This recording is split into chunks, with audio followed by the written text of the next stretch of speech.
It is 4:30 in the morning, long before the sun breaks the horizon over the northern plains of Sri Lanka. The morning air in Anuradhapura is heavy with the intoxicating fragrance of crushed white jasmine, sweet lotus blossoms, and burning coconut oil. If you stand still for just a moment, you can feel a gentle, cool breeze sweeping across stone pathways that have been worn smooth by millions of bare feet over thousands of years. Low, resonant chanting echoes through the darkness, a rhythmic chorus of voices whispering ancient verses that seem to vibrate deep within your chest. Around you, thousands of men, women, and children, dressed entirely in spotless white clothing, bow their heads toward the earth. They press their palms together in silent reverence, their foreheads almost touching the granite floor. But they are not kneeling before a glittering palace, a golden throne, or a towering concrete monument. They are kneeling in complete, quiet devotion before a living organism. Hovering above the stone terraces, supported gently by gilded crutches and bathed in a soft golden glow, stands a gnarled, ancient tree. Its deep green leaves rustle overhead like a quiet lullaby carried across centuries. This is the Jaya Sri Maha Bodhi, a tree planted by human hands in the year 288 before Christ. Think about what that truly means. Nearly 300 years before Jesus Christ was born, long before the rise and fall of the Roman Empire, before modern nations were mapped, and before cities of glass and steel covered the globe, human hands carefully placed this sapling into the soil right here. For over 2,300 years, without a single break in human history, generations of devotees have stood on this exact patch of land, watering its roots, guarding its branches, and protecting its sacred flame through wars, foreign invasions, and the rise and fall of great dynasties. How does a nation live with a legacy like this? How does a society exist in the modern 21st century while remaining so deeply tethered to an ancient, living heart? To understand this living miracle, you have to look closely at the island itself. Floating in the warm waters of the Indian Ocean, just 30 miles off the southern coast of India, sits a small island shaped precisely like a fallen teardrop.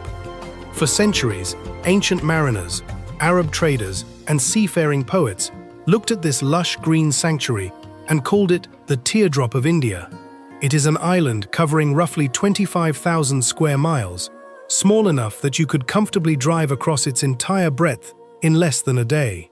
Yet, packed inside this compact border lies one of the most astonishing geographic and cultural paradoxes on our planet. Sri Lanka is home to 22 million people, but here is a statistic that stops most travelers in their tracks. Fewer than 19% of those people live in cities. In a modern era defined by rapid urbanization and sprawling concrete megacities, Sri Lanka remains one of the 5 least urbanized nations on Earth. Over 80% of its people still live in quiet, traditional villages, surrounded by emerald paddy fields, ancient reservoirs, and thick tropical forests. And yet, this tiny island manages to hold 8 separate UNESCO World Heritage Sites, the densest wild leopard population anywhere on Earth, the world's most accessible marine sanctuary for the giant blue whale, and an engineering network of man-made lakes built thousands of years before modern machinery was ever imagined. As you move inland from the golden, palm-fringed coastlines, the island reveals something truly magical. It holds 3 completely different geographical worlds, stacked directly on top of each other. Down along the coastlines, you are greeted by endless tropical heat, swaying palms, and turquoise ocean waves, where the temperature rests comfortably between 77 and 88 degrees Fahrenheit all year round. But drive just 3 hours up into the central mountains, and the tropical heat vanishes. Suddenly, you climb 6,000 feet into the clouds to reach Nuwara Eliya, a mountain town the locals lovingly call Little England. Here, the air is crisp, cool, and misty. Long, rolling hills covered in bright green tea bushes stretch as far as the eye can see, and Victorian-style stone cottages built by British settlers in the 19th century still bloom with vibrant rose gardens maintained by local families today.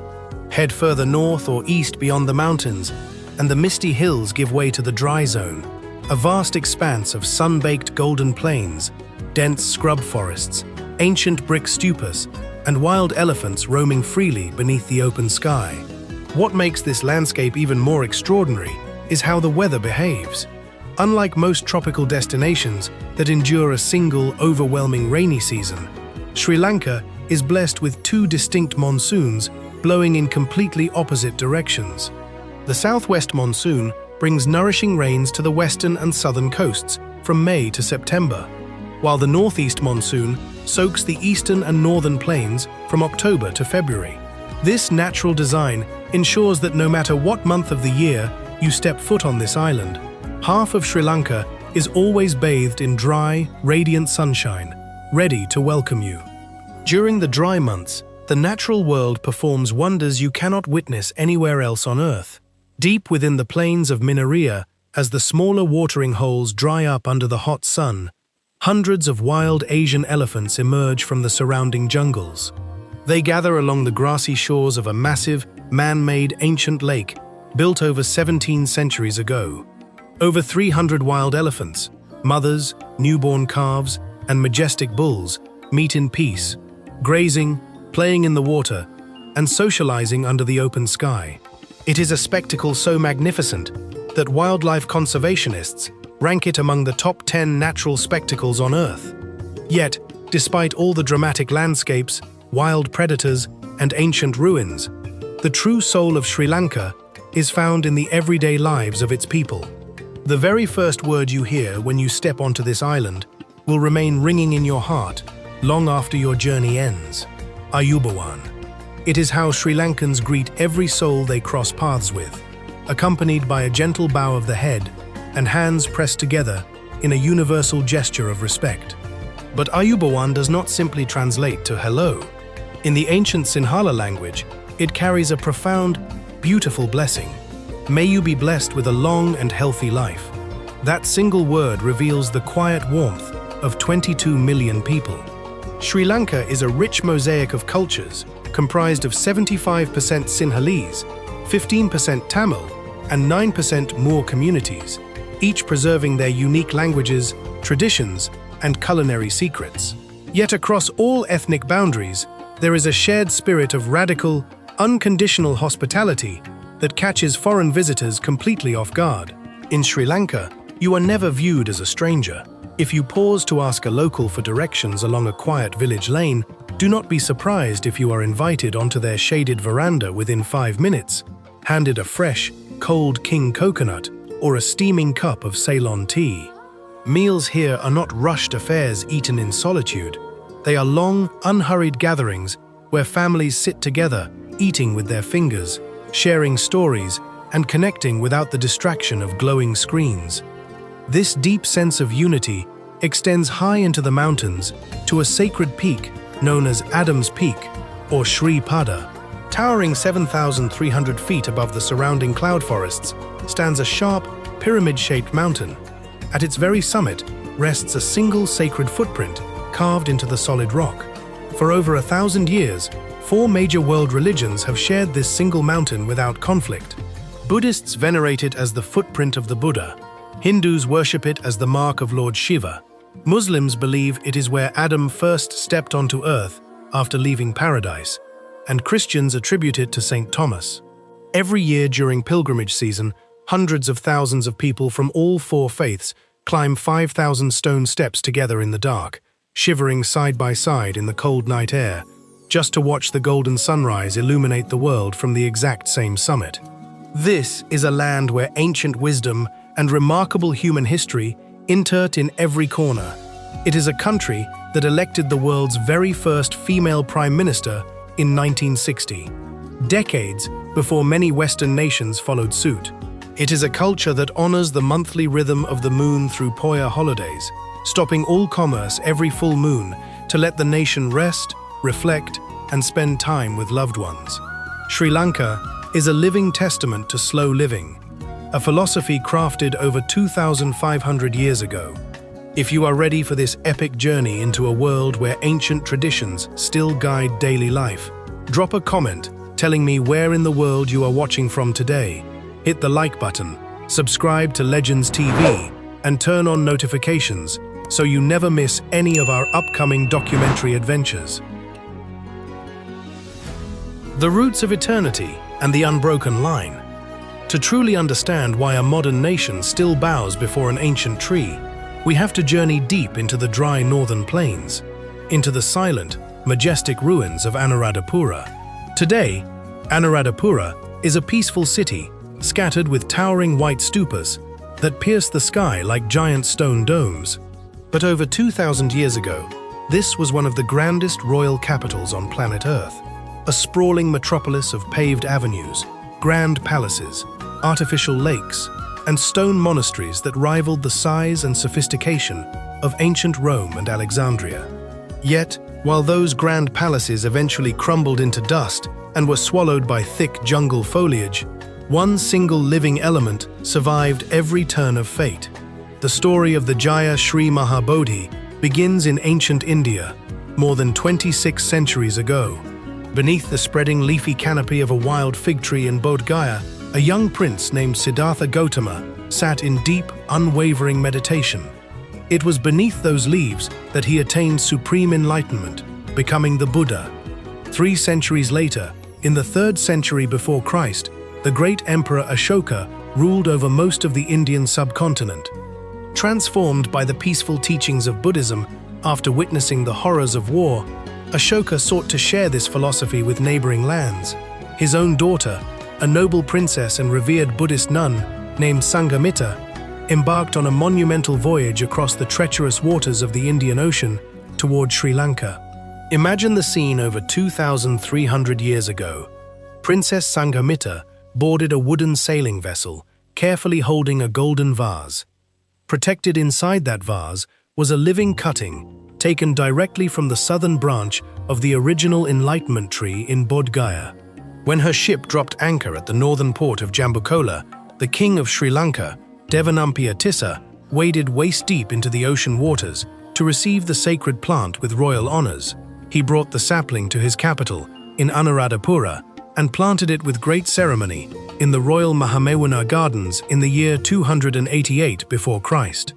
Now, here is a historical twist that makes this tree a true botanical and spiritual miracle.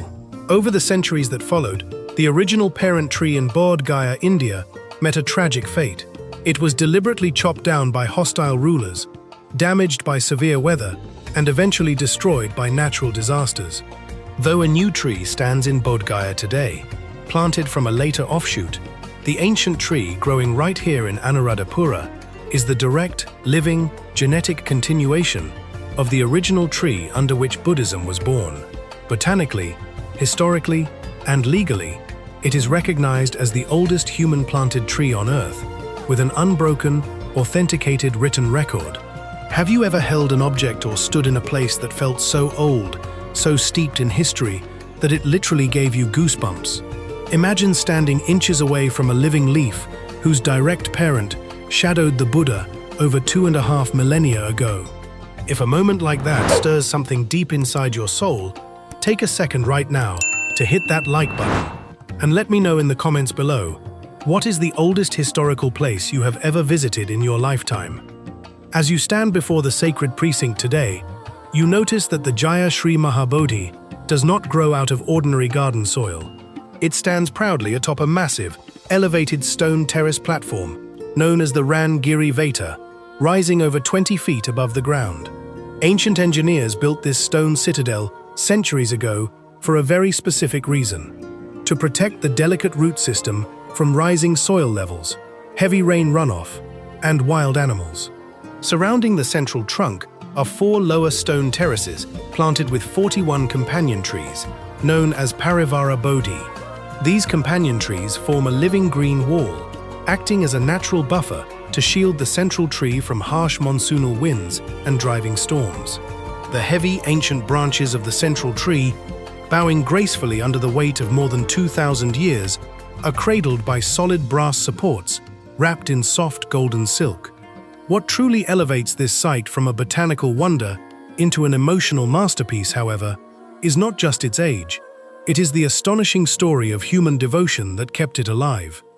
For over 2,300 years, through foreign colonial invasions by the Portuguese, Dutch, and British, through devastating civil wars, internal rebellions, and devastating plagues, This tree was never abandoned, not for a single day. When ancient Anuradhapura was eventually abandoned as a royal capital in the 10th century, the great stone palaces fell into ruin. The jungle crept in, swallowing the stone temples and turning the grand boulevards into wild wilderness, where leopards and wild elephants roamed. Yet, local villagers refused to leave the tree.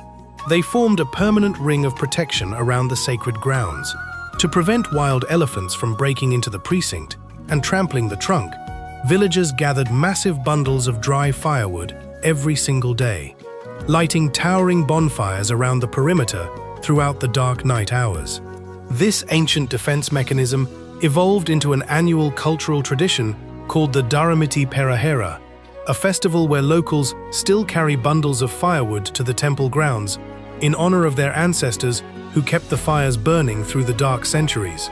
Even more remarkable are the caretakers who tend to the tree today. They belong to family lineages, whose ancestors were officially assigned to protect the tree by royal decree over 2 millennia ago. Generation after generation, father to son, mother to daughter, these families have passed down the sacred duty of watering the roots, sweeping the stone terraces, and tending to the soil. It is one of the oldest surviving hereditary professions in human history. This sacred ground has spilled blood to defend its unbroken vow. In 1929, a religious fanatic gained access to the upper terrace and attempted to chop down the tree, severely damaging a major branch before being restrained. In May of 1985, during the darkest chapter of Sri Lanka's modern civil war, armed militants stormed the sacred grounds in broad daylight, opening fire on hundreds of innocent pilgrims who were kneeling peacefully in prayer. Over 120 men, women, and children lost their lives on those stone steps. Yet, the tragedy did not break the spirit of the people.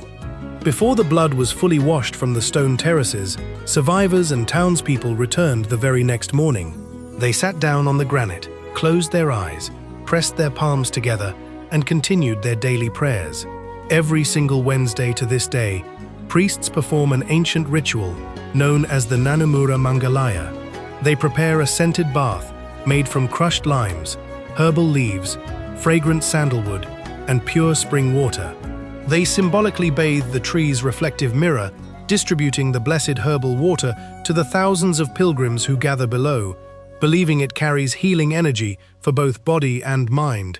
It is this unbelievable level of spiritual endurance that explains why Sri Lankans view life so differently from the rest of the fast-paced modern world.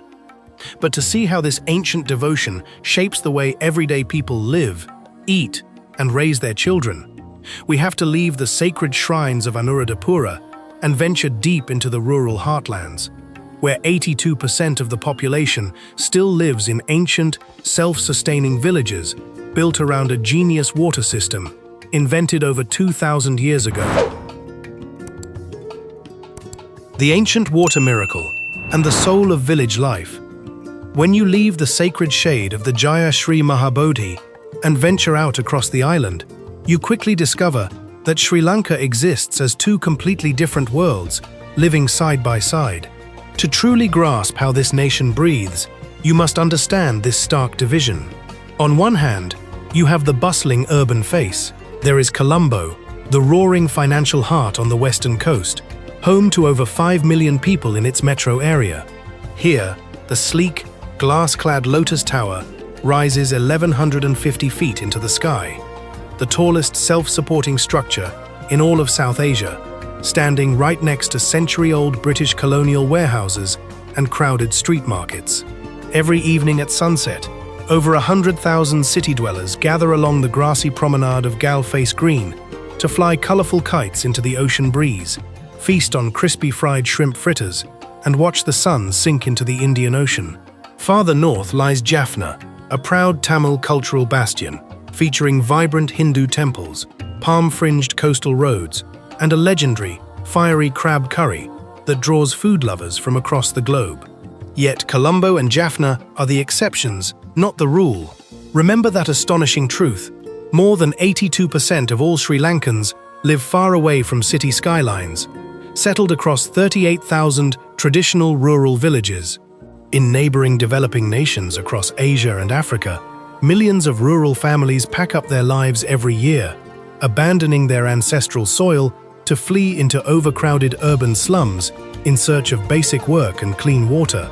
But in Sri Lanka, that mass exodus never happened. The countryside did not die, it thrived. How did a small island manage to keep its rural soul intact for thousands of years? The secret lies in an ancient engineering masterpiece that conquered the elements long before modern machinery existed. Sri Lanka's northern and eastern plains sit in what geographers call the dry zone. For months at a time, scorching sunshine bakes the earth, drying up rivers and baking the soil hard as brick. Over 2,000 years ago, ancient Sri Lankan kings realized a fundamental truth. If their civilization was to survive, they had to master the flow of water.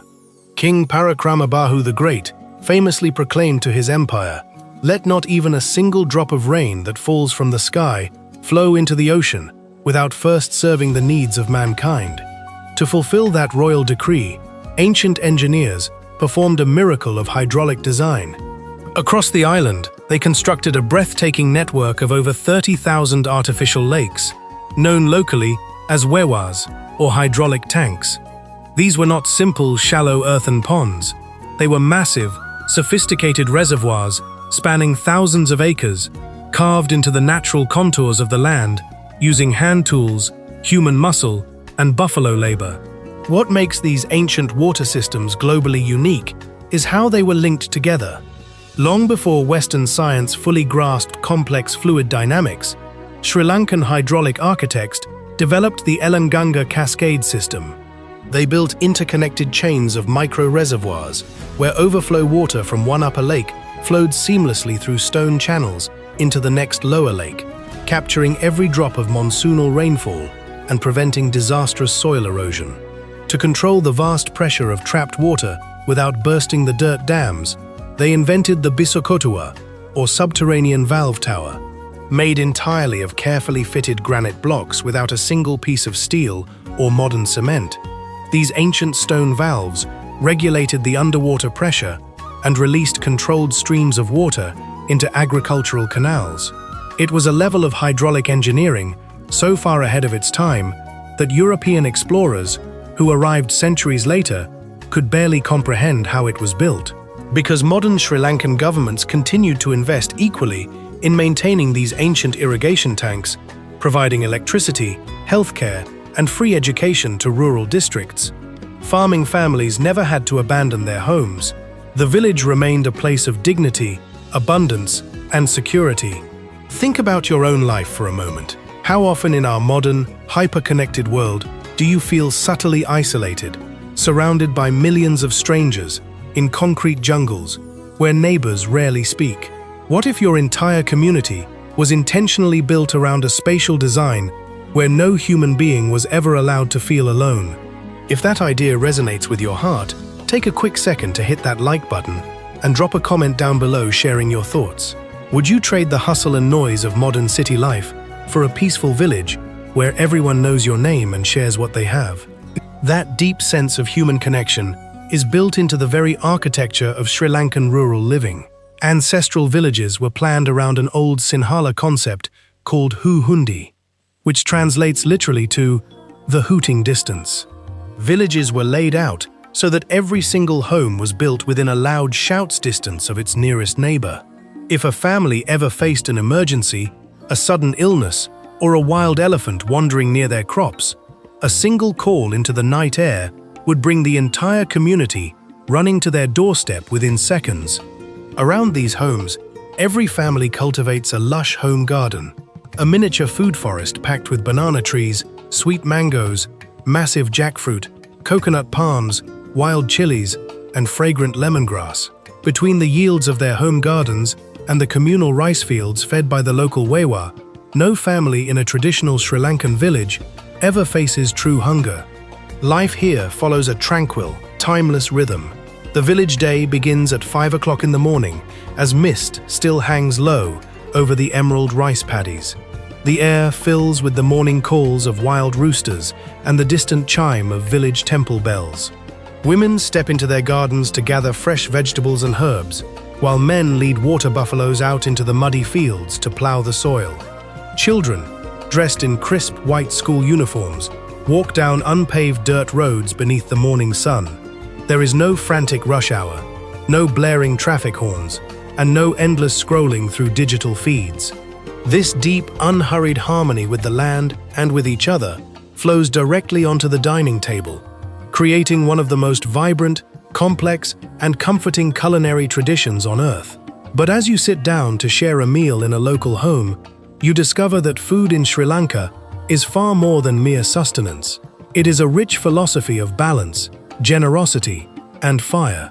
The citadel in the clouds and the drama of Sigiriya.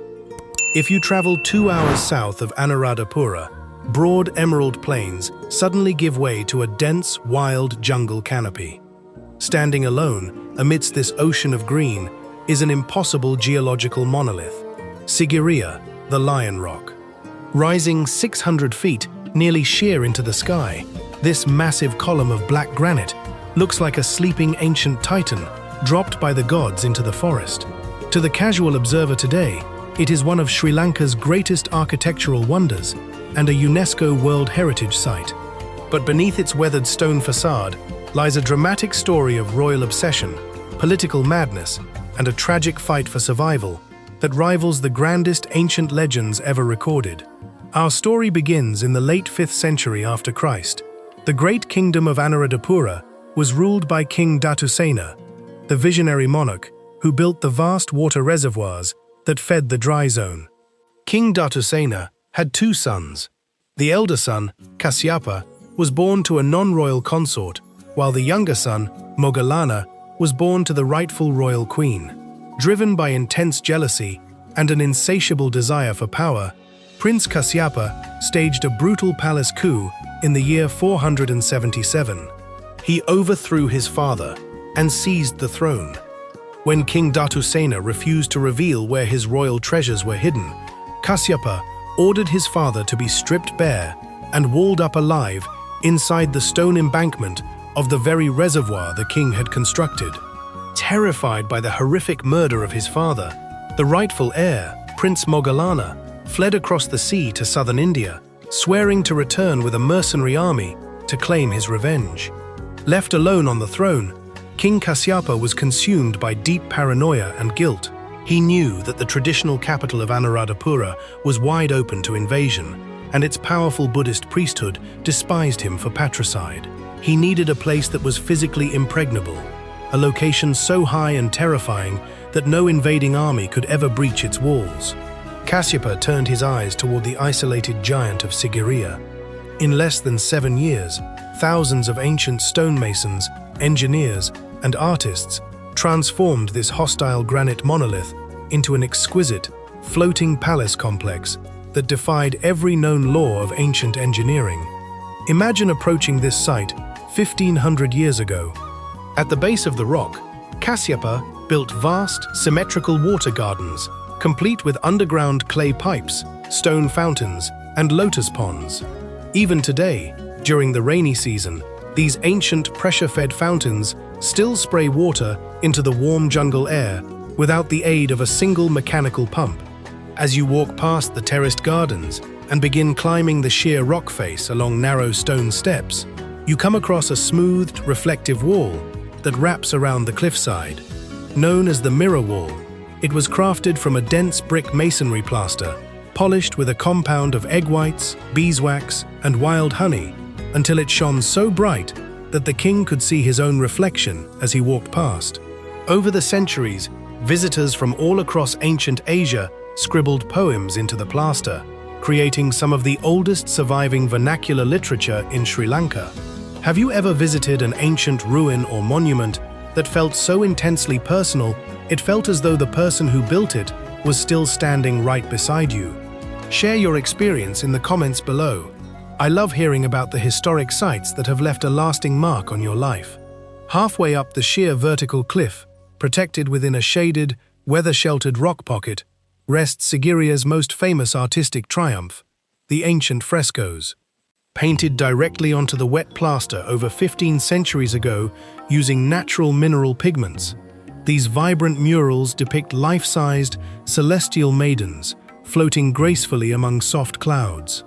Their faces are delicately rendered with warm golden tones, their hair adorned with fresh lotus flowers, and their hands holding gifts of fruit and delicate blossoms. Some historians believe these figures represent divine apsaras, or heavenly nymphs. Others suggest they are portraits of Kasyapa's royal concubines. Despite 1,500 years of scorching tropical heat, monsoonal dampness, and jungle winds, the colors of these frescoes remain so strikingly vivid that they look as if the artist lifted his brush only yesterday. If the beauty of these ancient wall paintings leaves you in awe, take a quick moment right now to hit that like button, subscribe to Legends TV, and turn on notifications. It helps us bring these timeless historical treasures directly to your screen. Continuing your ascent past the mirror wall, you reach a broad stone terrace cut directly into the side of the cliff. Here, Kasyapa constructed the grandest theatrical entrance in the ancient world, the Lion Gate. Workers carved a colossal brick and plaster lion sitting at the edge of the abyss. Visitors were forced to enter the upper citadel by walking directly between two giant lion paws and climbing up a wooden staircase that disappeared straight into the open jaws of the beast. Today, only the massive clawed stone paws remain, but standing between them, looking up into the clouds, still sends a shiver down your spine. At the very summit, a flat, 2-acre plateau suspended high above the jungle, sat Kasyapa's private residence. It was a self-contained palace of brick, wood, and marble, featuring a massive stone throne carved out of the bedrock, private bathing pools, and manicured gardens. Here, suspended between earth and sky, Kasyapa lived for 18 years, looking out across hundreds of miles of green wilderness, convinced he was safe from the world below. Yet, no amount of stone walls or height can outrun fate.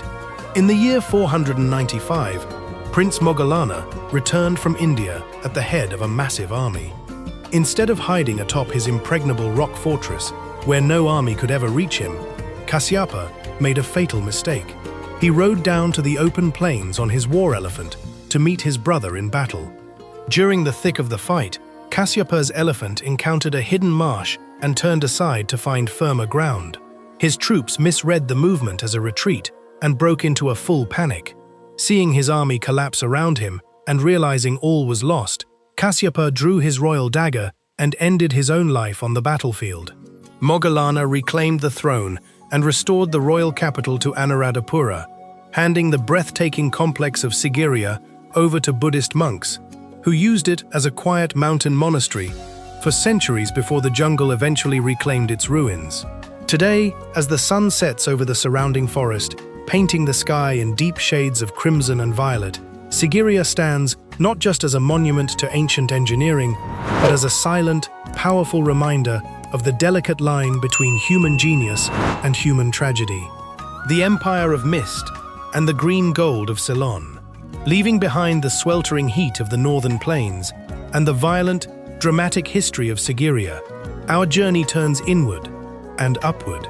To understand the full, paradoxical beauty of Sri Lanka, you have to leave the ancient Sinhalese capitals and climb into a world that feels as though it was physically cut out of the 19th century British countryside and dropped directly onto a tropical island. The ascent into the Central Highlands is one of the most breathtaking geographical transitions on Earth. Whether you are driving up the winding hairpin mountain roads or riding the legendary blue passenger train that slowly chugs along the edges of terrifying ravines, the change is undeniable. With every 1,000 feet you climb, the thick, humid jungle air thins out. The towering palm trees are gradually replaced by dark, brooding pine forests. The temperature plummets from a sticky 88 degrees Fahrenheit down to a crisp, misty 60 degrees. Thick, white clouds literally roll across the roads, swallowing visibility and blanketing the landscape in a cold, heavy dew. At exactly 6,128 feet above sea level, the clouds finally break, revealing a hidden valley. You have arrived in Nuwara Eliya. For a moment, your brain struggles to process what you are seeing. You are sitting on a tropical island in the Indian Ocean, just a few degrees north of the equator.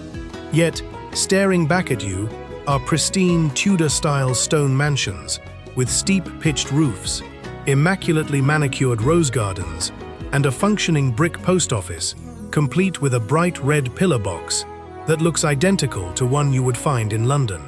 Wealthy locals can be seen wearing thick wool sweaters and tweed jackets, playing golf on an 18-hole course, or sipping hot soup by a crackling masonry fireplace. This is the town the locals lovingly and accurately call Little England. But this misty sanctuary was not built for its charm. It was built out of desperation, greed, and a relentless imperial drive to conquer nature. In the early 19th century, when the British Empire solidified its control over the island they then called Ceylon, the colonial officers and wealthy planters could not handle the brutal, unrelenting heat of the lowland tropics. Malaria was rampant, and the heat exhausted them. When British explorers stumbled upon this high-altitude basin, surrounded by towering peaks, they realized they had found a climate identical to the cool, damp spring weather of their homeland. They immediately began terraforming the valley, importing European flowers, vegetables, and even introducing trout into the freezing mountain streams to replicate the leisurely hunting and fishing lifestyles of the British aristocracy. But Nuwara Eliya was destined to be more than just a mountain retreat. It was about to become the epicenter of a global economic empire. To understand how Sri Lanka became synonymous with the world's finest tea, we first have to look at a catastrophic failure. In the mid-19th century, the British had blanketed these central mountains not with tea, but with coffee. Ceylon was one of the largest coffee producers on the entire planet. The hills were a gold mine. But in 1869, a microscopic fungal disease known as Himalaya vastatrix, or coffee rust, swept through the plantations. It was a botanical apocalypse. Within a single decade, the disease completely annihilated the island's coffee industry, leaving planters bankrupt and millions of acres of dead, rotting crops. Facing total economic collapse, the planters made a desperate pivot. A young, fiercely determined Scottish planter named James Taylor had been quietly experimenting with a new, relatively unknown plant on a small 19-acre plot at the Lulakondera estate. That plant was Camellia sinensis, the tea bush. When the coffee died, Taylor's tea thrived. The cool mountain air, the distinct wet and dry monsoonal seasons, and the acidic soil of the highlands proved to be the most perfect environment on planet Earth for growing tea. What followed was one of the most aggressive agricultural transformations in human history. Entire mountainsides were stripped of their ancient native forests and replanted with millions of neat, perfectly manicured rows of green tea bushes. Take a second to think about the beverage you drink every morning to wake up. Are you a coffee drinker, or do you prefer tea? Drop a comment below and let me know. And if you are a tea drinker, tell me how you take it. Today, as you look out across the rolling hills of Nuwara Eliya and the surrounding districts like Hatton and Ella, the landscape looks like a vast, endless ocean of textured green velvet. But beneath the profound, quiet beauty of these misty valleys lies a deeply human story of endurance and sacrifice. The true architects of this green gold are not the wealthy colonial planters whose names are printed on the vintage tins. The real heroes are the generations of Tamil women whose hands have painstakingly harvested every single leaf for over a century and a half. When the British began planting tea on a massive scale, they needed cheap, resilient labor to work the treacherous, steep mountain slopes.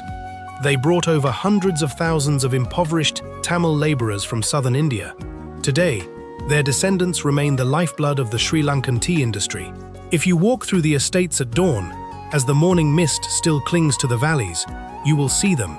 Dressed in vibrant, brightly colored saris of red, yellow, and blue that pop vividly against the dark green foliage, thousands of women step into the steep, terraced fields.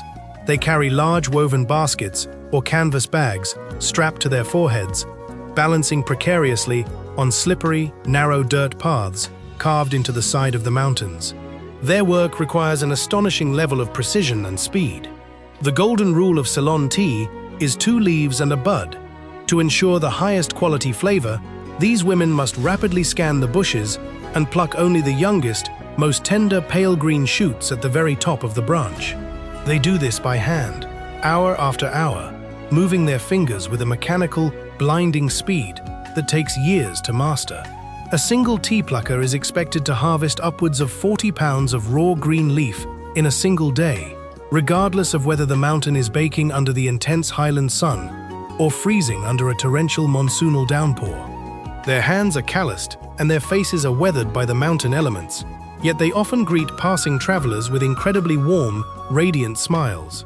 Their labor is physically grueling and historically underpaid, yet it is their deep, generational knowledge of the soil and the plant that produces the world-renowned flavor found in your cup. After the leaves are weighed, they are rushed to massive, multi-story corrugated iron tea factories that still operate using heavy, cast-iron British machinery from the 1920s. Inside these factories, the air is thick with the sweet, heavy scent of withering leaves. You can watch the entire magical process unfold. The fresh green leaves are laid out in massive wooden troughs to lose their moisture, then rolled to break their internal cells, oxidized until they turn a rich, coppery brown, and finally fired in massive ovens to lock in the flavor. It is a process that has remained virtually unchanged for over 150 years. When you hold a warm cup of pure Ceylon tea in your hands, you are not just drinking a beverage, you are drinking the soil of these sacred mountains, the cold monsoonal rain, and the tireless, unbroken dedication of the women who walk the misty slopes. If learning the hidden history behind your morning cup of tea changed the way you look at it, make sure you hit that like button, subscribe to Legends TV, and turn on the notification bell so you never miss our deep dives into the stories that shaped our world. As the cold night falls over Nuwara Eliya and the scent of wood smoke fills the valleys, our journey must descend from the quiet, misty mountains and head back into the heartbeat of traditional Sinhala culture. The citadel of the sacred relic and the last kingdom. Leaving the mist-shrouded peaks of Nuwara Eliya, our road winds downward into a lush, bowl-shaped valley nestled 600 meters above sea level. Here, surrounded by protective green mountains and centered around a shimmering, man-made lake, lies Kandy. To understand Kandy, you have to understand that this is not just another city. It is the spiritual heart of the island, the last independent Sinhala kingdom to fall to European invaders, and the keeper of a sacred treasure so powerful that for over 2,000 years, whoever possessed it held the ultimate right to rule Sri Lanka. That treasure is not gold, land, or diamonds. It is a single physical relic, the sacred left canine tooth of the Buddha, known locally as the Sri Dalada. The journey of this relic reads like a cinematic historical thriller. Legend holds that after the Buddha's cremation in India in 543 before Christ, his sacred tooth was rescued from the funeral pyre. For centuries, Indian dynasties fought bitter wars for its possession, believing the relic granted divine authority to rule. In the 4th century after Christ, to save the tooth from an invading army, a brave Indian princess named Hemamali hid the sacred relic inside her hair knot, disguising herself as a humble pilgrim to cross the ocean secretly to Sri Lanka. From that moment on, wherever the royal capital moved across the island, from Anuradhapura to Polonnaruwa and finally to Kandy, the sacred tooth moved with it. A palace was built specifically to house it, the Sri Dalada Maligawa, or the Temple of the Sacred Tooth Relic. Step through the heavy wooden gates of the temple compound at 6:30 in the evening, and your senses are instantly overwhelmed. The heavy smell of crushed purple lotus blossoms and jasmine fills the air. White-robed pilgrims kneel side by side along the hand-carved stone corridors, holding small woven baskets of flowers. Then, without warning, the silent air is shattered by the thunderous sound of heavy brass drums, the hawisi, and the piercing, high-pitched cry of traditional reed flutes echoing off the gilded wooden ceilings. This is the Tawava, a daily ritual performed 3 times every single day without interruption for centuries.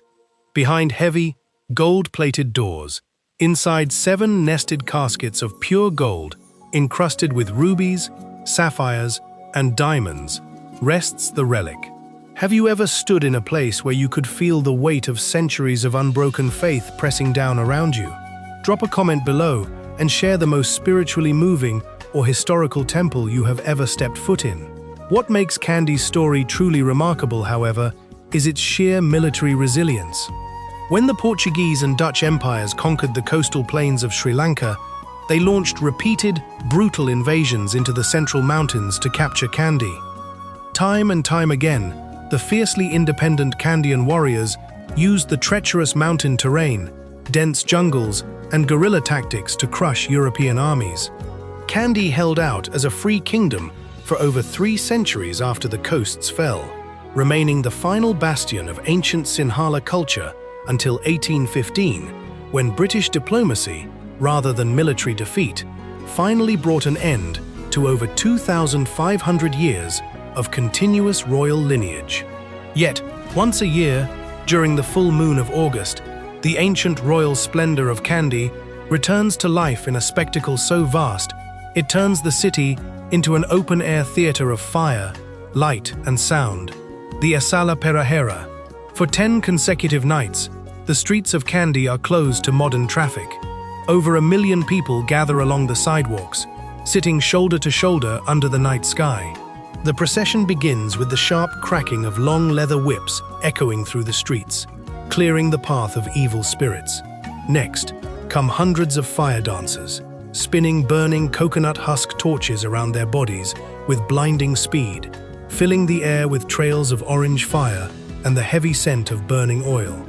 Then come the musicians, hundreds of traditional Kandyan drummers in silver headdresses, beating intricate rhythms on double-ended drums strapped to their waists, their bodies moving in synchronized, energetic, traditional dance steps passed down through generations. If seeing over 1,000 performers bring ancient traditions alive gives you goosebumps, make sure to hit that like button, subscribe to Legends TV, and turn on notifications so you can travel the world with us in every documentary. The grand climax of the procession is a sight that defies description. Out from the darkness steps the Maligawa elephant, a majestic, grand tusker selected specifically for its size and regal composure. The elephant is completely covered from trunk to tail in elaborate, hand-embroidered velvet robes, spun with gold thread and illuminated by hundreds of tiny white lights. Walking on a long white carpet laid down by attendants so its feet never touch the bare earth, the grand tusker carries on its back a massive golden casket containing the sacred relic. As the tusker passes, 1 million people stand up as one, pressing their palms together above their heads and raising a roaring chant of "Sadhu! Sadhu!" that echoes off the surrounding mountains. Standing in that crowd, watching ancient drums reverberate against modern concrete buildings, you realize something profound. Sri Lanka is not a museum where history is preserved behind glass. History here is a living, breathing force, a pulse that beats in the hearts of its people just as strongly today as it did 2,000 years ago. The turquoise coast and the guardians of the sea. Leaving the mountain fortress of Kandy behind, our path moves south, descending past cascading waterfalls and thick low-country jungles until the crisp highland mist transforms into a warm, salty ocean breeze. Suddenly, the dense green canopy opens up, revealing a breathtaking vista, endless stretches of golden sand, swaying coconut palms, and the violent, stunning turquoise waters of the Indian Ocean. Welcome to the southern coast of Sri Lanka. While the northern plains belong to ancient kings and the central highlands belong to the Empire of Mist, the southern shore belongs to the sea. For thousands of years, the people of this coast have lived in an intimate, delicate dance with the ocean, a relationship defined by extraordinary resourcefulness, maritime trade, and surviving the untamed power of the water. Drive along the coastal road near Ahangama or Kogala as the late afternoon sun begins to sink into the sea, casting a warm golden hue across the crashing waves. Look out into the surf, and you will spot a sight found nowhere else on planet Earth. Rising directly out of the foaming ocean water, just a few meters from the shore, are tall, narrow wooden poles driven deep into the coral reef.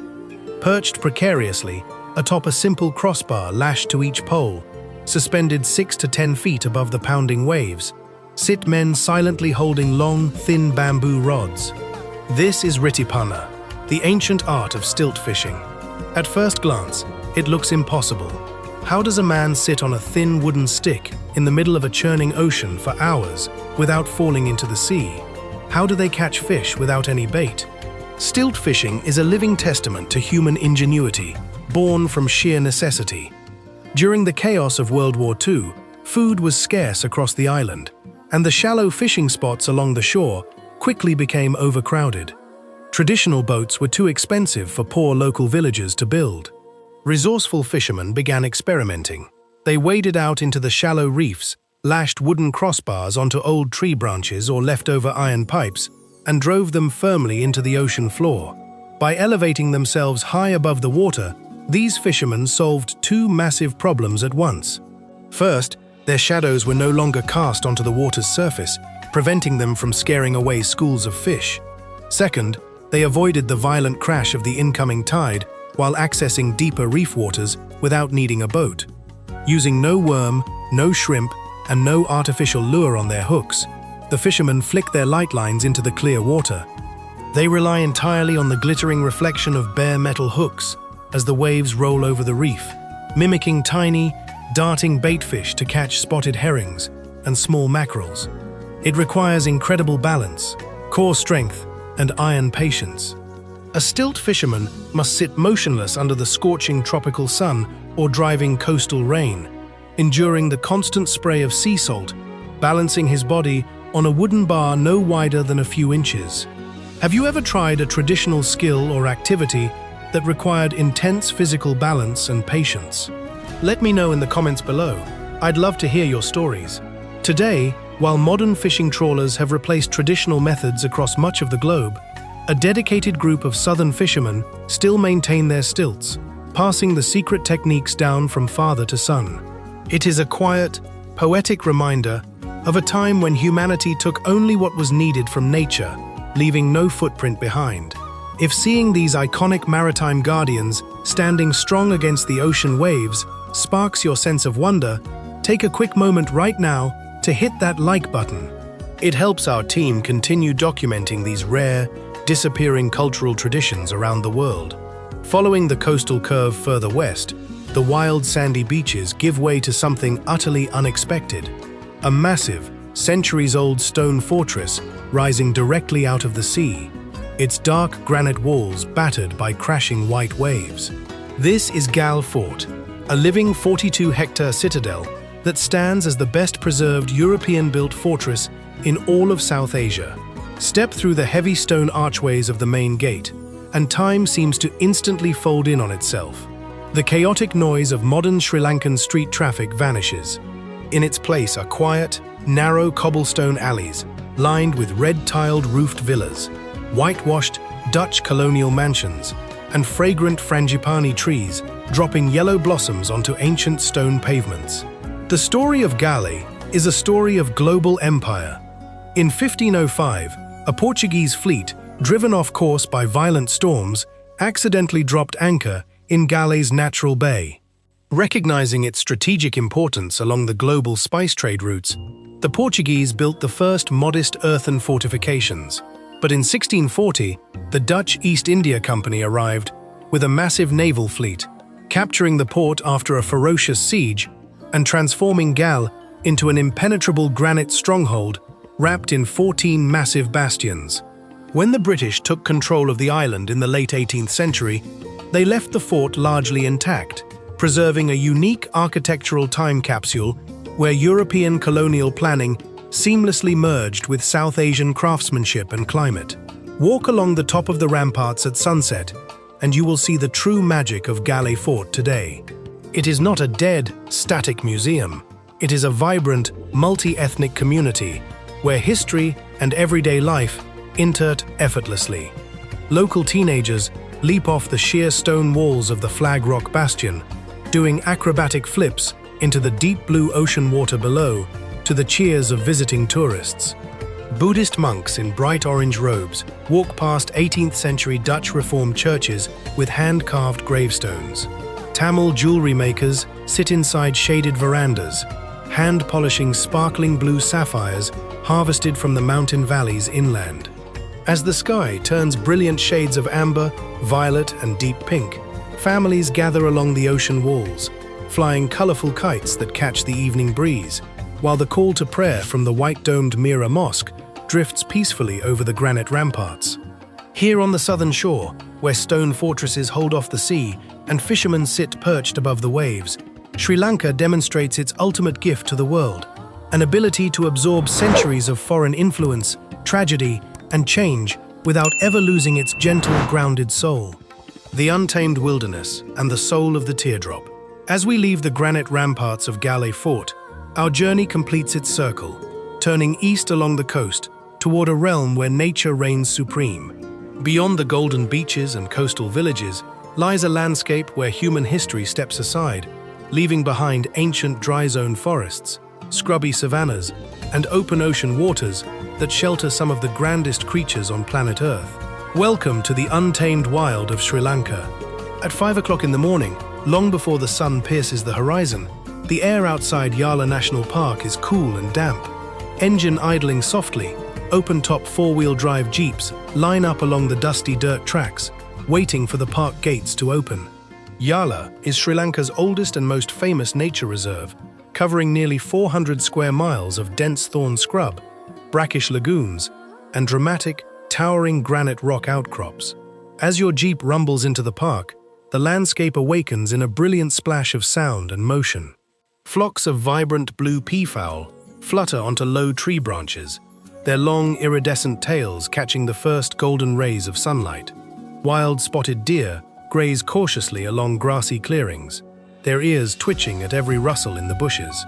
Herd after herd of Asian wild elephants move gracefully through the brush, mothers nudging newborn calves along dusty trails toward hidden waterholes. But everyone inside the open jeeps is searching for one specific, elusive shadow moving through the golden grass.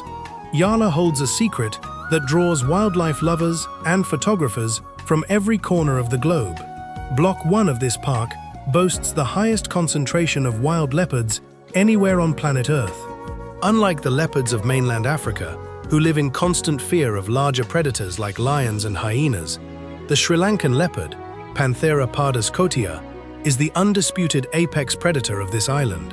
Over thousands of years of isolated evolution, it has grown larger, bolder, and more confident. It does not need to drag its kills high up into tree branches to protect them from scavengers. Here, the leopard walks with supreme, quiet authority. If you are patient and extraordinarily lucky, your driver will suddenly kill the engine near a massive sun-baked granite boulder. There, sprawled out gracefully on the warm rock face, 600 feet away, rests a majestic male leopard. His rosette-covered coat glistens under the tropical sun. He turns his amber eyes slowly toward your jeep, gazing down with a calm, indifferent gaze that makes your heart skip a beat. Have you ever had a face-to-face encounter with a wild predator in its natural habitat? Tell me about that thrilling moment in the comments below. If seeing this magnificent apex predator roaming free in its ancient home fills you with wonder, take a quick second right now to hit that like button, subscribe to Legends TV, and turn on notifications so you never miss an adventure with us. Yet, Sri Lanka's wildlife spectacle does not end where the land meets the ocean. Just a short drive west along the coast brings you to the small fishing harbor of Marissa. Here, as wooden boats slip out into the deep blue waters of the continental shelf, you are entering the world's most accessible marine sanctuary for the undisputed monarch of the deep, the giant blue whale. Just a few miles off the southern tip of Sri Lanka, the sea floor drops suddenly into deep underwater trenches where cold, nutrient-rich currents upwell from the abyss. This creates an abundant feeding ground for these ocean titans. Standing on the deck of a boat in the open ocean, the water around you is silent and still. Then, without warning, a deep, thunderous rush of air echoes across the waves. A column of mist shoots 30 feet into the sky. Smooth, dark blue skin rolls out of the ocean's surface, a living creature longer than 3 city buses combined and weighing over 180 tons. It is the largest animal ever known to have existed on planet Earth, larger even than the grandest dinosaurs that ever walked the land. For a few breathtaking seconds, this gentle giant glides beside your boat before lifting its massive, dark tail fluke high into the air and slipping silently back into the dark blue ocean depths. Standing on that boat, looking back toward the green emerald line of the coast, you realize the complete, miraculous scope of this small teardrop island. Where else on earth could you stand at sunrise before a living tree planted 200 years before Christ, wander through cloud-wrapped tea plantations built by an empire, climb a sky-high palace built by a rogue king, watch wild leopards stalk savannas, and end your day watching giant blue whales breach in the open ocean?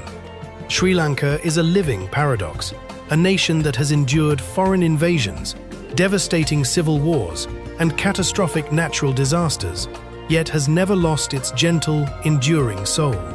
Its true strength does not lie in its ancient stone monuments or its royal gold, but in the quiet resilience of its 22 million people. It is a land that teaches us how to live slowly, how to honor the natural world around us, and how to greet every stranger with a warm, open smile and a heartfelt blessing. Ayubawan, thank you for traveling across this extraordinary island with us today.